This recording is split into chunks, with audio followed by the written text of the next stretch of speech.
Morning dears, बात करते हैं आज गोल्ड के पोजीशन की। पहले हम अपनी कल की एनालाइज देख लेते हैं। कल हमने जब गोल्ड को एनालाइज किया था तो 2648 के पास मूव कर रहा था, और यहाँ पर मैंने जो पोजीशन बताई थी वो यही थी कि या तो ये इस एरिया से रिजेक्ट होगा 51 से, या फिर जो है वो 2655 से।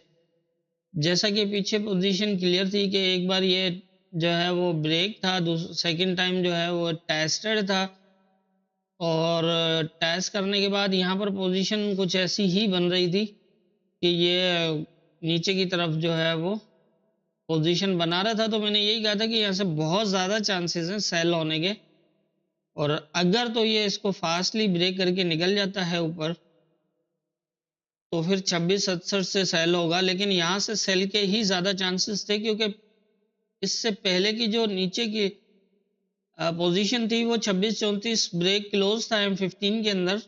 तो इस बेस पे बहुत ज़्यादा चांसेस थे कि इन दो एरियाज में से कहीं से रिजेक्ट होगा, और फर्स्ट टारगेट मैंने बताया था कि 2634 होगा। अगर यहाँ स्टे कर गया, आगे टेस्ट करके स्टे कर गया, तो फिर दोबारा अप जा सकता है। लेकिन अगर इसको ब्रेक करता है तो फिर ये 2619 से 15 तक भी आ सकता है, और ये ऐसा एरिया होगा जहां से ये ब्रेक करता है या फिर इसके ऊपर जो है वो स्टे करता है। दोनों सूरत में यहाँ से दोबारा बुलिश होने के चांसेस होंगे। अब देख सकते हैं किस तरह की जो है वो पोजीशन बनी। पहली बार पहले इसने इस एरिया को ब्रेक किया, और लेकिन ये कि उसके बाद ब्रेक करने के बाद ये एक जैसा कि एक मेजर लेवल था। यहाँ पर आप देखें चार तकरीबन टैच करने के बाद चार एक साथ सेल क्लोज किए। ये बहुत अच्छी कंफर्मेशन थी यहाँ से सेल की, और आपके पास फर्स्ट टारगेट यही था जो इसने डायरेक्टली आके ब्रेक किया, और दो M15 के इसके अंदर क्लोज भी लगे। तो ये कंफर्म हो गया कि अब इसने 2619 और 2625 को टैच करना ही करना है। सेकेंड टाइम जब इसने ये रीटेस्ट किया, रीटेस्ट करने के बाद इस एरिया को भी ब्रेक क्लोज कर दिया। यहाँ पर भी आप देखें M15 के पूरा जोन ब्रेक किया, तो इट मीन्स कि अब भी इसके पास इसके अलावा और कोई चांस ही नहीं है। और यहाँ से मैंने जैसा पहले ही कल बताया था कि ये जो है वो दोबारा अप जाएगा, चाहे इसको ब्रेक करे तो भी जाएगा या फिर इसको टेस्ट करे तो भी जाएगा। अगर टेस्ट करके जाता है तो एक अच्छी बाइंग होगी, अच्छी खासी बाइंग कर सकता है। लेकिन अगर इसको ब्रेक करके जाता है तो फिर जो है वो यहाँ पर अब ये एरियाज इंपॉर्टेंट हो जाएंगे। तो ये थी हमारी कल की एनालाइज और मार्केट की मूवमेंट। अब देख लेते हैं आज के इंपॉर्टेंट एरियाज क्या होंगे।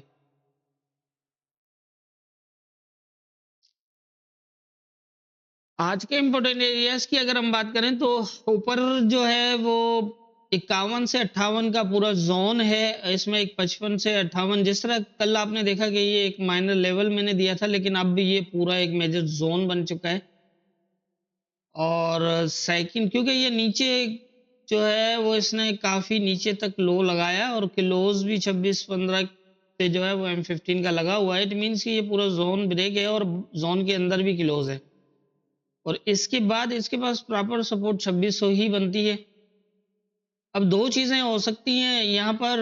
अगर तो जैसा मैंने कल भी बताया था कि रेंज एक बनाने के चक्कर में है, पहले ये इस एरिया और इस एरिया के बीच में, और यहाँ से तकरीबन 25 से ऊपर ऊपर के एरिया में मूव कर रहा था। अब हो सकता है कि ये एक नीचे का एरिया भी बनाए, और ऊपर से थोड़ा सा नीचे, मतलब इस एरिया से नीचे वाला एरिया आ जाए, और इससे फिर जो है वो ये इस एरिया तक हो जाए।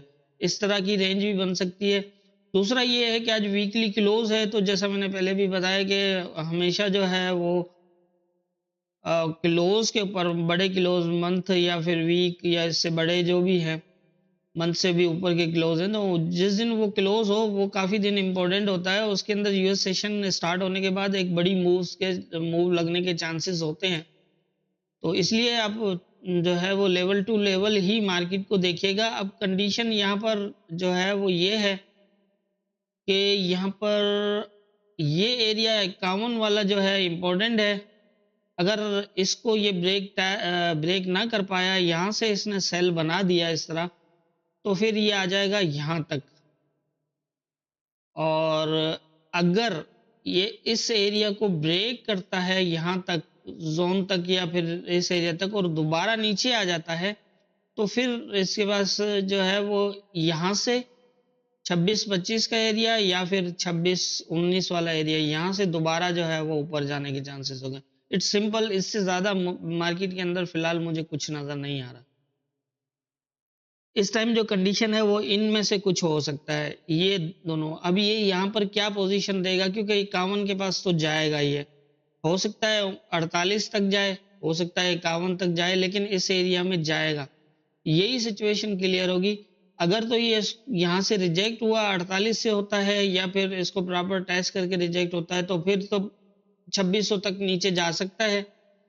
और लेकिन ये है कि आप 26-19 तक या 15 तक ही देख सकते हैं। इससे नीचे का एरिया जो है वो रिस्की रहेगा, क्योंकि अगर ये 2600 से प्रॉपर टेस्ट करके और यहाँ से दोबारा बुलिश हुआ, तो फिर यूं समझ लें कि एक बहुत अच्छी बाइंग देगा ये।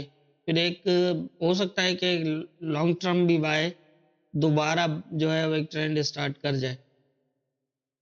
तो इस तरह की पोजीशन है। अगर इस एरिया को ब्रेक करके आता है यहाँ तक, मतलब 55 भी ब्रेक होना चाहिए, 55-58 तक जाके और फिर दोबारा अगर नीचे आता है, तो फिर ये वाला एरिया इंपॉर्टेंट होगा। इस एरिया से टैच करने के बाद ये दोबारा बुलिश होगा, इस तरह की पोजीशन होगी। ये एरिया मतलब 26-19 से लेकर 15 का जो जोन है, इससे नीचे जो है वो सेल, ऊपर की सेल आप ट्रेलिंग एसएल पे तो होल्ड कर सकते हैं, लेकिन यहाँ नई एंट्री मत लीजिएगा सेल की। नीचे 2600 की अगर सपोर्ट पे बाय मिलता है तो बहुत ही अच्छा जो है वो ये एक बाय के लिए एरिया होगा। लेकिन अगर ये फास्ट आके इस एरिया को ब्रेक करता है तो फिर ये मजीद एक सेलिंग की तरफ जा सकता है। लेकिन आप इससे ज़्यादा सेलिंग इसी तरह होगा जैसे ये लेवल को ब्रेक तो किया है लेकिन ये ऊपर चला गया। इस एरिया को भी अगर ये ब्रेक करता है तो ये दोबारा फिर ऊपर जाके और फिर नीचे आएगा। इस तरह 40 के आसपास हो सकता है ये 25 वाले एरिया से, या फिर ये 19-20 वाले एरिया से यहाँ से फिर दोबारा एक सेल की बनेगी पोजीशन। लेकिन जो जो यहाँ पर ये जिस तरह बाइंग हुई है, 2 बुलिश एक बेरिश और उसके बाद एक लंबी लाइन लगी है M15 की बुलिश की, तो इसलिए यहाँ पर कह सकते हैं कि ये इन एरियाज में से यहाँ तक भी आ सकता है, लेकिन ये कि इन एरियाज में से बाय होने के चांसेस ज़्यादा हैं। ऊपर की पोजीशन मैंने आपको बता दी। अगर डायरेक्ट इसको फास्ट ब्रेक कर जाता है, क्योंकि ये ऑलरेडी ब्रेक तो है, ये आप देख रहे हैं पिछले टाइम में, तो ऐसी कंडीशन में अगर ये इसको ब्रेक करके निकल जाता है तो फिर यही है कि 2667 से दोबारा नीचे ही आएगा। 2667 वाले 73 वाला जो ये जोन है, इससे ऊपर नहीं जाने के चांसेस होंगे। बहुत ज़्यादा चांसेस होंगे कि यहाँ से रिजेक्ट और दोबारा नीचे आ जाए। तो मेरे ख्याल से आज के जो इम्पोर्टेंट एरियाज हैं और जो पोजीशन मार्केट ने बनाई हुई है वो यही है। बाकी होना क्या है ये तो ऊपर वाला बेहतर जानता है। दुआओं में याद रखिएगा।